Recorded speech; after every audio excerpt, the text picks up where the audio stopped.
തെലുങ്കിൽ നിന്നുള്ള ഒരു unrated movie ഞാൻ നിങ്ങൾക്ക് പറഞ്ഞുതരാം സുഹൃത്തുക്കളെ. ഇതിനകത്ത് വരുന്ന സ്റ്റോറി എന്താണെന്ന് ചോദിച്ചു കഴിഞ്ഞാൽ, ഇതിനകത്ത് നമ്മുടെ നായകൻ ആക്ച്വലി ഒരു മ്യൂസീഷ്യനാണ്.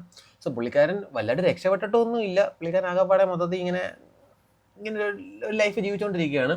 സോ പുള്ളിക്കാരൻ സുപ്രഭാതത്തിൽ പുള്ളിക്കാരൻ ഒരു ടൈം മെഷീൻ കിട്ടുന്നുണ്ട്. സോ ഈ ടൈം മെഷീൻ വെച്ചിട്ട് എന്ത് ചെയ്യുന്ന ആലോചിച്ചപ്പോൾ പുള്ളിക്കാരൻ്റെ അമ്മ പുള്ളിക്കാരൻ്റെ ചെറുപ്പത്തിൽ മരിച്ചു പോയതാണ്. സോ ഒരു ആക്സിഡൻറ്റിലാണ് പുള്ളിക്കാരൻ്റെ അമ്മ മരിച്ചത്. സോ ഈ ടൈം മെഷീൻ വെച്ചുകൊണ്ട് അമ്മ മരിക്കുന്ന ആ ഒരു സമയത്തോടെ പോയി കഴിഞ്ഞാൽ ആക്സിഡൻറ്റ് നടക്കാതെ വരുത്തി കഴിഞ്ഞാൽ അമ്മ കൂടെ ഉണ്ടാകുമല്ലോ എന്നുള്ളൊരു മൈൻഡ് സെറ്റിൽ പുള്ളിക്കാരൻ ഈ ടൈം ട്രാവലിൽ വെച്ച് ടൈം ട്രാവൽ ചെയ്ത് പോകുന്നതും അമ്മയെ രക്ഷിച്ചോ രക്ഷിച്ചില്ലയോ അല്ലെങ്കിൽ ഈ ചെയ്യാൻ പോകുന്ന വഴിക്ക് എന്തെങ്കിലുമൊക്കെ കോൺസിക്വൻസും കാര്യങ്ങളൊക്കെ ഉണ്ടായില്ലയോ, എന്താണ് ഫൈനലി എന്ത് നടന്നു, എങ്ങനെയൊക്കെ നടന്നു എന്നൊക്കെ കാണിച്ചു തരുന്നൊരു പടമാണ് ഇത്. ആക്ച്വലി ഞാൻ പറഞ്ഞതുപോലെ തന്നെ ഒരു അൺറേറ്റഡ് ഫിലിമാണ്. ഞാൻ ഇത് നേരത്തെ കണ്ട പടമാണ്. റീസെൻ്റ്ലി ഒന്നും കൂടെ കണ്ടപ്പോഴാണ് നിങ്ങൾക്ക് കൂടെ പറഞ്ഞുതരാമെന്ന് വിചാരിച്ചത്.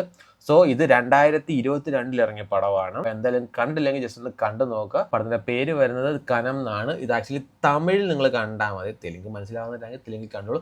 തെലുങ്കിൽ വരുമ്പോഴത്തേക്ക് ഒക്കെ ജീവിതം എന്നാണ് പേര് വരുന്നത്. സോ തമിഴ് കാണാൻ താല്പര്യമാണെന്നുണ്ടെങ്കിൽ കനം എന്ന് ജസ്റ്റ് സെർച്ച് ചെയ്ത് നോക്കിയാൽ നിങ്ങൾക്ക് കിട്ടുന്നതായിരിക്കും. സംഭവം ആക്ച്വലി സോണി ലൈവിൽ അവൈലബിൾ ആണ്. അപ്പോൾ എന്തായാലും കണ്ടു നോക്കുക.